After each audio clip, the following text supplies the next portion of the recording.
causing a little discomfort. It may be inconveniencing you a little bit to wait in a queue or when the food is being served, or wait in a queue if you are taking a public mode of transport, to act civil and all that. Not only food, they are following everybody. They are following what you want to do. They are following other people. Right. So that's what's happening.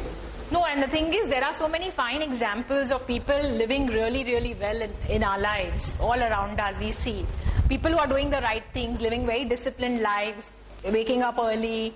You know, they have a fixed this thing, they will have exercise routine, eating moderately. But we will follow people and things which suit our nature and our fancies. Bas ka kyun todna hai, to we'll follow that. But if you are saying you're being a herd mentality, then everything what others around you are doing, you should be doing.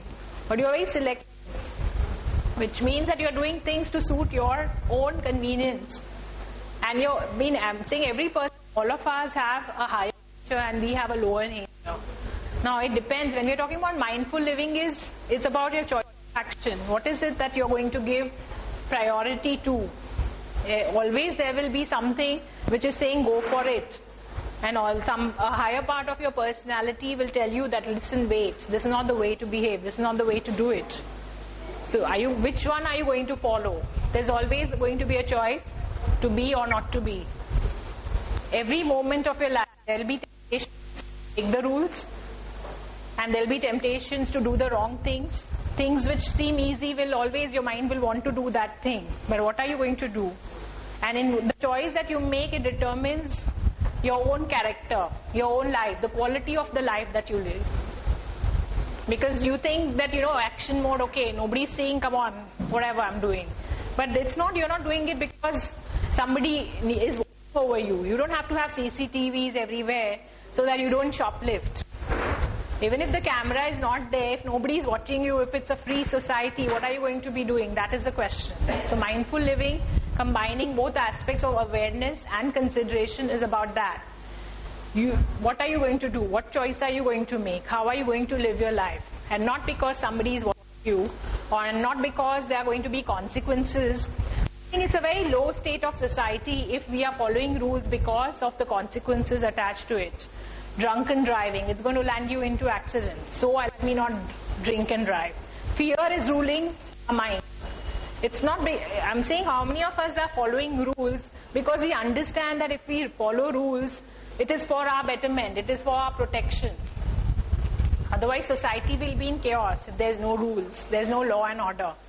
There'll be like all kinds of things happening. Even a simple thing, if you take a traffic, the road traffic, if there are no basic rules also for lane discipline and no honking and things like that, where would all the traffic be going? Everybody would be on each other's head. Even with the rules, everybody is on each other's head. So without rules, it would be a chaotic society. So mindful living is about being aware of all these things. Being aware of the external physical world, the rules which are governing the external physical world, and being mindful of all that, as well as the basic laws of life, like being considerate to others. The whole thing it says is that do unto others what you want others to do unto yourself. Because when you are being considerate, or even like try it as an experiment, you see how you feel. I'm sure you all have enough examples when you have been considerate or you have been selfish. And there's a difference in feeling that is generated in both the ways. Anybody, do you remember from your recent past any example of where you have been selfish or you have been considerate and the kind of feeling it evokes?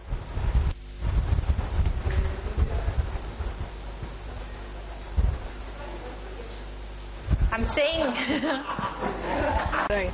So I call being considerate a win-win situation, because you are experiencing a good feeling inside yourself because it makes you happy. Yeah.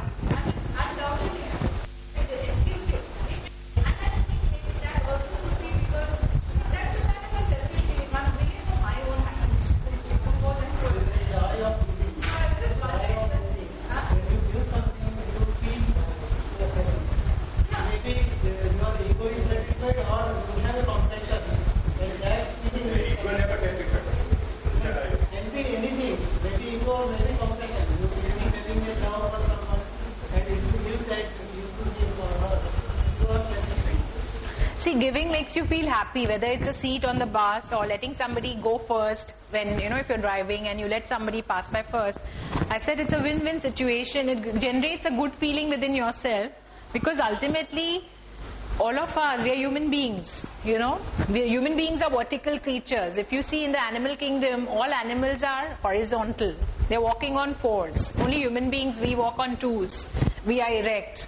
Yeah? So there's a reason, there's an evolutionary reason, there's a philosophical reason from here to here we have become. It's because we are meant to evolve. We have a higher brain, we have a thinking, we have a choice of action. We have the thing to be considerate. If we are in the animal kingdom and a lion is not going to say, you go first, why don't you go grab a meal first? But in the human beings, we have that choice. You can say, no, you take first, whatever. Or you go first on the road. So I'm saying is that the whole idea of being erect as a human being is evolutionary. It's denoting your evolution. But many of us being erect also, we are more worse than animals. We are functioning like animals. So being in a win-win situation, being considerate generates good feeling within yourself as well as you make the other person feel good. It's become such a rarity. Somebody does a good thing to you, you don't expect it because generally the world has become selfish. You expect people to behave selfishly. So somebody behaves unselfish, you get a startled reaction. And you make the other person, if you are the receiving end, it makes you feel happy. And because you feel happy, there's a likelihood that because he did you a good turn, you'll pass it on. There's a chance that you will say, okay, somebody gave me a seat, maybe now, okay, maybe, I'll just pass it on. Or, you'll be nice to the next person that you are interacting with or transacting with. So that way you're creating a cycle of kindness, goodness, whatever you want to call it. You're spreading the good cheer. And that takes away from some of the negative energy which is so much infiltrated in the world today. We call it population, we call it pollution, we call it poverty, ignorance, illiteracy, whatever it may be. But with our actions and behaviors, our thoughtfulness and our mindfulness, somewhere, we are making a small difference. It may be a big lake and you're putting one small pebble, but it creates a ripple. You see, on a calm surface of a lake, if you put one pebble, you compare that to one behavior or one action of yours which you have done with that, it will send a whole ripple. So in the society, wherever, to whatever extent your influence is, because some of us are more public figures, so or some of us are working in offices, or some of us are just working within the home. So depending on the extent of your influence, that good wave and good cheer you are spreading, to that much extent you are dissipating all the negative energy. It should be practiced. So what is it? Why don't we, in by and large, why, maybe not all of you, but why is it not being practiced? What is happening?